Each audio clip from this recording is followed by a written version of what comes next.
Pritam sir उठले नाही आहेत का अजून? मी नाश्ता लावू ना त्यांच्यासाठी? उठलेत ते, येतीलच इतक्यात. सुंदर ठीक आहे ना? तुम्ही ठीक आहात ना? पारू, सगळं ठीक आहे, तू नको काळजी करूस. नक्की? हो. प्रिया, पारू, चिमटा काढ. अगं, काल रात्री मी तुझ्या घरी झोपलो होतो ना, आज सकाळी मी इथे उठलोय. बरं सांग, तू काहीतरी जादू केली आहेस ना? सांग ना.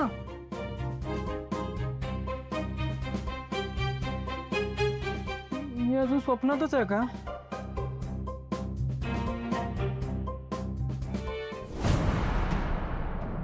अरे सांगा ना यार, मला काहीच खरं वाटत नाहीये, प्लीज.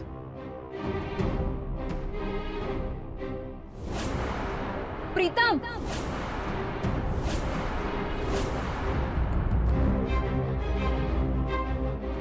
तू इथे काय करतोयस आणि या प्रियाच्या बेडरूम मधून बाहेर कसा आलास?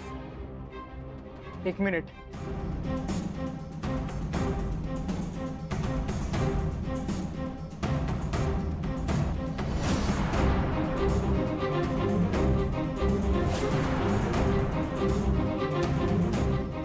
ही आमच्या दोघांची रूम आहे.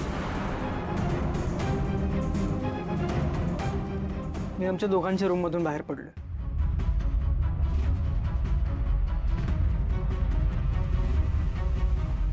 ओ प्रिया, मला वाटलं तुला थोडी तरी लाज शिल्लक असेल.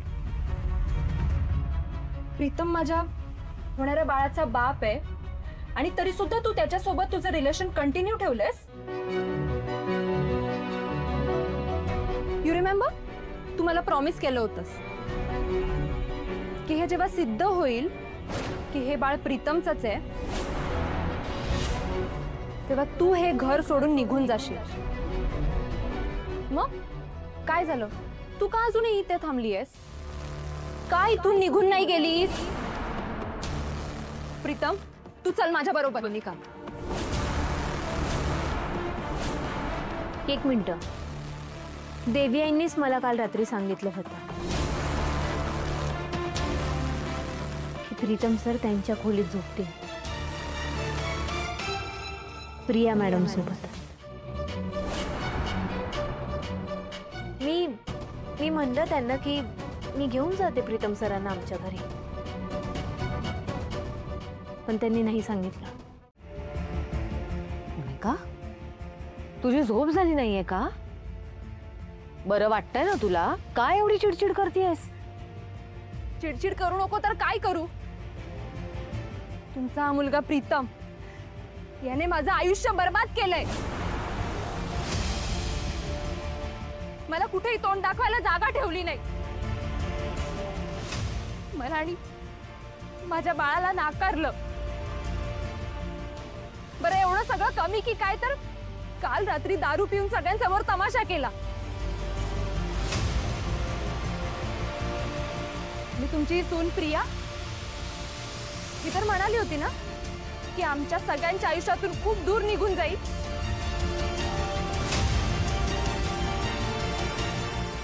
मग आज मी बघते की प्रीतम हिच्या रूम मधून झोपेतून उठून आला. म्हणजे याचा अर्थ असाच ना की हे दोघं रात्रभर एकत्र होते.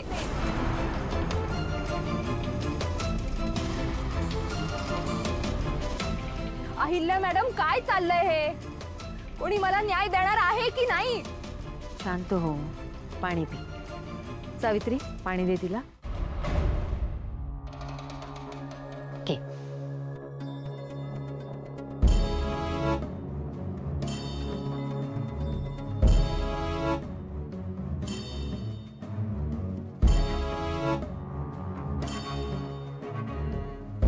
खरंच तुझ्यावर अन्याय होतोय, कारण तुला तुझी योग्य जागा दाखवलेलीच नाहीये.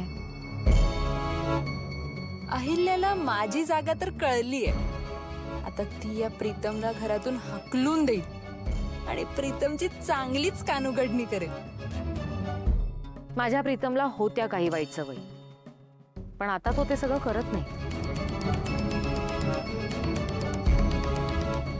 काल फक्त जेव्हा तो खूप दारू पिऊन आला ना तेव्हा मला खूप वाईट वाटलं खरंच.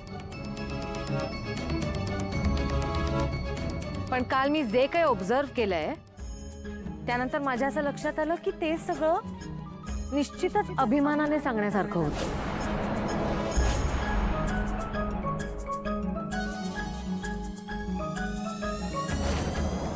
काल प्रीतम तुझ्याशी जे काही वागलाय ना त्यावरनं हेच सिद्ध होतंय की प्रीतमने तुझ्या बरोबर काहीही चुकीचं केलेलं नाही.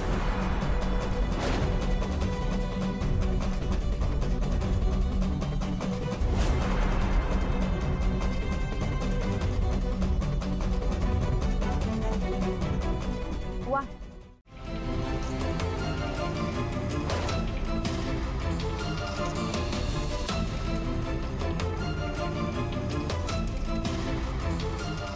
अहिल्या मॅडम, मला ना मळमळतं, मला जरा त्रास होतोय. मोनिका मॅडम, एवढ्यातच घाबरलात तुम्ही?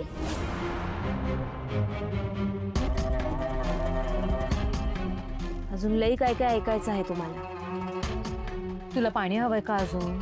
सावित्रीला पाणी दे, पी, थोडं पाणी पी.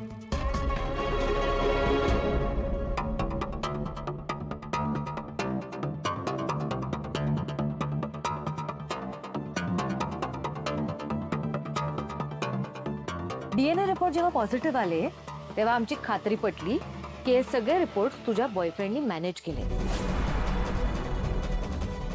मग आदित्य आणि पारू तुझ्या बॉयफ्रेंडला जाऊन भेटले आणि त्यांनी पोलिसांची धमकी देताच तो घडाघडा बोलायला लागला. त्यांनी तुमचा सगळा प्लॅन आदित्य आणि पारूला सांगून टाकला. त्या दिवशी सुद्धा तू फोनवर बोलत होतीस ना त्याच्याशी, तेव्हा आदित्य आणि पारू तिथेच होते.